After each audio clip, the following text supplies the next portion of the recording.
Hello, I'm Wally Haas, your host for Rockford on the Record. Before you do anything else, like our content, subscribe to our channel. We've got a lot of good stuff going on. Today I'm with Angie Walker, who's the Homeless Program Coordinator for the City of Rockford. And Angie, how much of a problem is homelessness in the city? Homelessness is a pretty big problem, but it's a problem that we've been working on for several years now. So I think it's definitely going in the right direction, and we are making a very proactive attempt to solve homelessness. So what is the city's role? Now, a disclaimer here, I'm on the board of Carpenter's Place, and one of our missions is to help the homeless.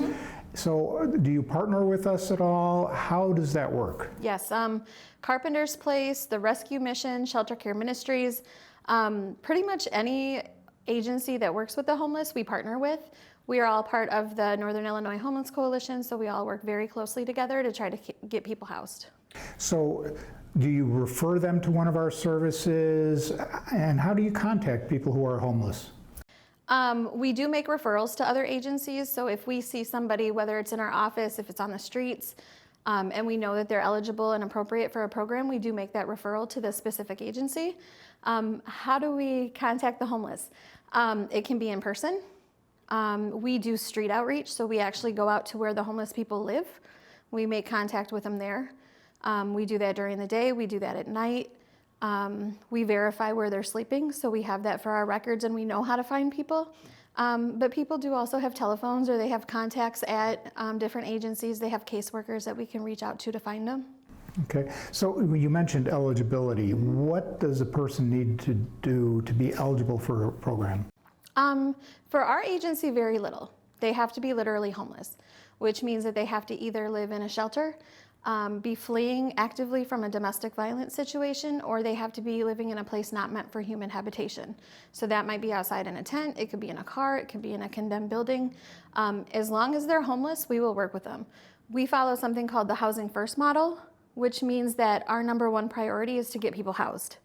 Once they're housed, then we can worry about everything else. Okay, so that everything else, does that include employment services, counseling, Sure. Anything that person needs to succeed in life? Yep, it's very client-centered. So based on whatever their needs are, if they need a job, if they need education, if they need mental health services, if they need drug abuse treatment, we can refer them to all those services if that's something that they want to do. Now, as anyone in the city drives around town, there are just about every street corner has a person there with a sign that says, "I'm homeless, help." Are they really homeless? Some of them are. We find that many of them are not. Our staff does go out and actually make contact with them. So one of the things when we do that we're looking for is where they're sleeping. For the people that are in fact homeless, we do offer them services. They might say no that day, but if they change their mind, we're always there and willing to help. But we do find that a lot of them do have places to sleep. Okay. Now, do you see an increase in the winter months when it's colder for people actually seeking out services? Not really. It's pretty stable regardless of what season it is. You just might find people more indoors in the winter or at warming centers, places like that, versus maybe outside in a tent. So what is the city's goal? How do we get to, we probably can't eradicate homelessness altogether, but what's the best case scenario? So our goal is something called functional zero. And essentially what that is it's a set of benchmarks that say that we have the capacity to help X amount of number of people, and that depends on the population.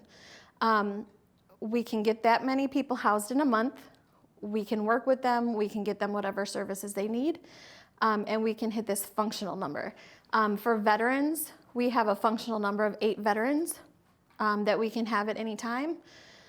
So it's kind of different based on the population, but essentially we want to get all of the numbers as low as possible. We say that we want to end homelessness here in Rockford, so that is ultimately our goal. But we do know that we're not going to get to the point where there are no homeless people ever. We would like to think that. But there's always going to be new homeless people entering the system, so we just want to have that ability to quickly rehouse them.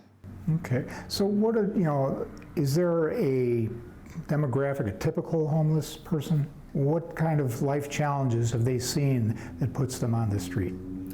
There is no typical homeless person. I think we often think of homeless folks as being mentally ill or being drug addicted. That could be the case, and sometimes and oftentimes it might be. But there's a lot of people that are homeless that don't have either one of those conditions. There's been a life circumstance. It could be a loss of a job. It could be a death in the family. It could be a medical issue that has led them to become homeless because they might have been poor before. Living in poverty is something that can easily end you up homeless. So I often say one mistake can end and can cause somebody to become homeless. So how can the average resident support what the city's doing in its aid for homelessness? We always let people know if you want to help, reach out to one of our agencies, make donations if that's something you can do. Volunteer. Many of the agencies utilize volunteers for their organizations. I know Carpenter's Place is huge into volunteers. But also, if you see people sleeping outside, feel free to call our homeless hotline and let us know so that we can make contact with them and go out and see if we can assist them. All right, thank you very much, Angie. That's it for this episode of Rockford on the Record. Again, I'm Wally Haas, and thank you very much for Angie Walker for being on the program today.